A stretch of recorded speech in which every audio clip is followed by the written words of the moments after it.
Well, let me show you a routine that I've really enjoyed performing for the past several years. I haven't explained it anywhere.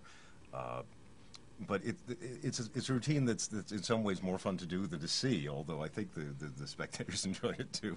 Let's take a look, because I've actually taped this already with a few people. Here we are. I'm here with four nice people. That's Diana and Jean and Tom and Brandon. And I'm hoping, since I did not prepare anything, that one of you has a pack of playing cards, because I know... Oh, yes, I do. Good. Thank goodness. Now, honest to goodness, I have not touched this deck before. And the proof of that is that this says it's a pinochle deck. Is it? But it's not. It is a pinochle box and a regular deck. All right, deck. because you just scared me. Yes. These look to be normal cards, Tom. What kind of a magician are you? As close to normal as I can have. But, you know, ordinarily in a card trick, the issue of the suits and stuff gets important, because usually what happens is someone picks a card and then they lose it, and then they find it again, which sort of seems to me too many steps. But in this particular case, we're only interested for the time being in the cards as physical implements, okay? And in fact, we will only use a few, just so that there's no confusion whatsoever. So 1, 2, 3, 4 cards. That's all we need. Tom, put the rest away. This will be plenty for me. I want to make this very clear, because I know that some of you have studied that sleight of hand stuff. So when I go like this and say, look, only 4 cards, you start thinking of Spain. See, mentalism and card magic do mix. But no, really, touch the edges of the cards and make sure that there are exactly 4. It's important that we know that. They're your cards, so you ought to know as much. Yeah? Okay. Just 4 cards, and as I say, we're interested at the moment, we're not interested in the faces or the values, we're interested in the counting implements. Jean, I see you have pockets, but they have flaps. Now, that means they could be pretend faux pockets, you know, just the flaps to look good, or they could be, are they button pockets or snap pockets, or, oh, Velcro! Velcro. Very modern. This is space age. All right, good. Jean, let me do this, if I may. I'm going to place the 4 cards into your pocket. Okay. All right, and then we'll Velcro it shut. How's that? That's good. All right. So Jean, you have how many cards in your pocket? 4. Okay. Without caring about the identities of the cards, I will ask you simply to name any number up to 4. And make sure it's a free choice and I didn't steer you in some way. Go ahead. What number? 2. Now, are you sure about that? Positive. And the reason I ask is I happen to know that you're staying in one of the motels near the L&L studios. Yeah. And I know that motel. The walls are thin. And I have concerns for the other people staying at the motel. Because later tonight, you are going to be sitting up in bed. And while the people in the other rooms are trying to sleep on either side, you're going to be saying, God damn it! If I'd only chosen 4! The psychological force was 3! I would have nailed him on that because he was trying to avoid the psychological choice. If I'd gone for 1, he would have been toast. Do you want to stay with 2? After consideration, yes. All right. I tried to help. Now, what did I say at the outset? I said that for the time being, we didn't care about the faces of the cards, the values. That didn't matter at first. Right. It does now. Because in my pocket, I have something of yours. Actually, it's something of Tom's, something that you've only borrowed. Okay. Would you reach in and in the most decorous way possible take out what's in my pocket there? It is the 2 of hearts. You're holding the ace, the 3, and the 4. Take them out and show them. Well, indeed.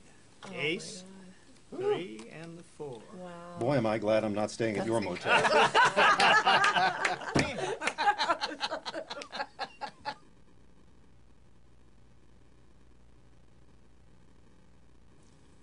Having introduced the idea of multiple outs, let's talk for a moment about another routine that's actually not the same as what we just saw, but uses coins again, but in a slightly different direction.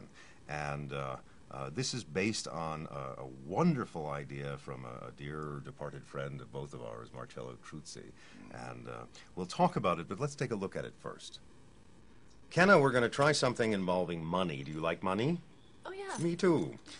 These are coins, and what I've got here is a collection of all the basic coins that are currently in circulation.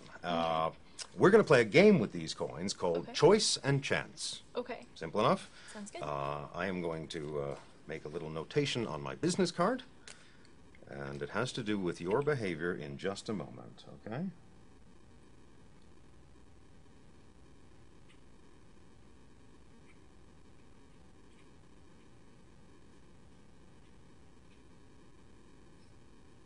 No, you're not watching. Nope. You're not I can't. deacon. Mm-mm. Okay. I have written what I think is going to happen. Okay. Remember, choice and chance. Mm-hmm. You must choose one coin. And I'll tell you right now, whichever coin you choose, and you'll point to it, that is the one we'll use. Simple enough? Mm-hmm. Point to a coin now. The $50. Mm-hmm. Now, did it feel fair? Yeah. Yes.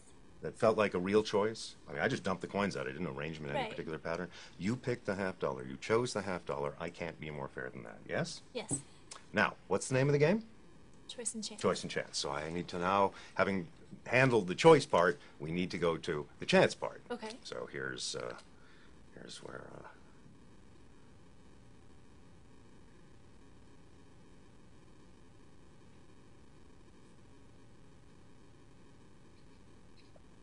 Now don't peek. Doesn't make much difference. You won't be able to read my handwriting anyway. But all right. So we've got a. Now, to do this by chance, we'll play a game of heads and tails. Okay. And that'll allow us to eliminate all but one of the coins. So do you, in terms of this game of elimination, do you prefer heads or tails? Heads. All right.